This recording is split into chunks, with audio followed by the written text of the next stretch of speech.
दोस्तों भानगढ़ के विनाश के और भी कई किस्से प्रचलित हैं, लेकिन सर्वाधिक चर्चित कहानी यह है कि इस राज्य में तांत्रिकों, साधुओं और ज्योतिषी को बेहद सम्मान हासिल था।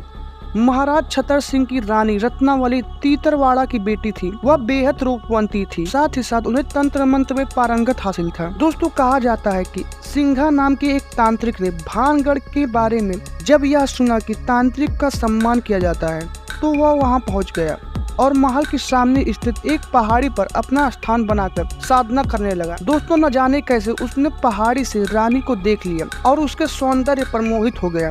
दोस्तों वह अच्छी तरह जानता था कि बिना तांत्रिक शक्तियों का प्रयोग किए रानी तक पहुंच पाना असंभव है। दूसरे उसे यह भी पता था कि जिससे वह पाना चाहता है वो कोई साधारण स्त्री नहीं बल्कि राज की रानी है, जहां उसे आश्रय मिला हुआ है। राजा को यदि उसके प्रयासों का भनक भी मिल गया तो उसे प्राण बचाने वाला कोई नहीं है। दोस्तों इसके बाद भी वह रानी को अपने मन से नहीं हटा पा रहा था। अंततः इस सेवाड़ा तांत्रिक ने अपने तंत्र विद्याओं के द्वारा ही रानी को प्राप्त करने व वश करने का फैसला किया।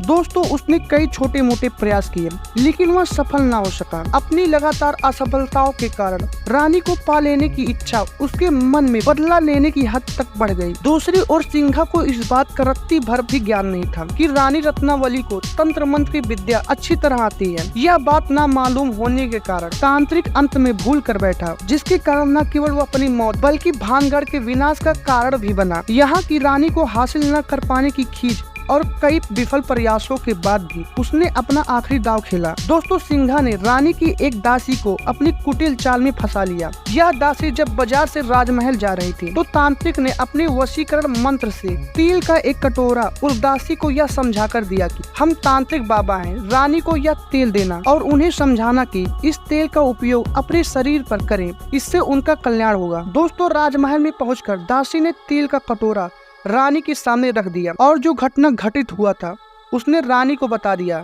साथ ही साथ उसने तांत्रिक बाबा का हुलिया भी बता दिया। दोस्तों रानी ने तेल को परखने के लिए उस पर अपना मंत्र डाला, जिससे तेल घूमने लगा।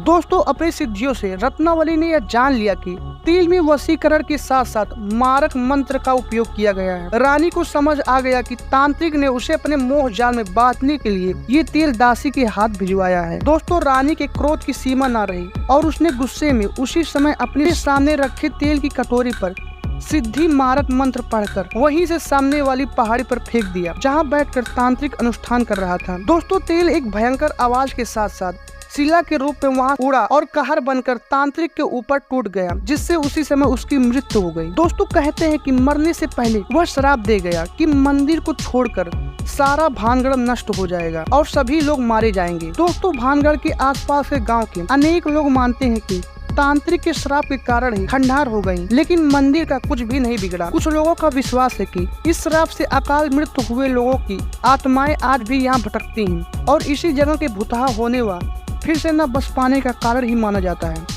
दोस्तों अगर आपको वीडियो अच्छा लगा हो तो अपने दोस्तों के साथ अवश्य शेयर करिएगा और चैनल को सब्सक्राइब करिएगा ऐसे ही मजेदार वीडियो के लिए।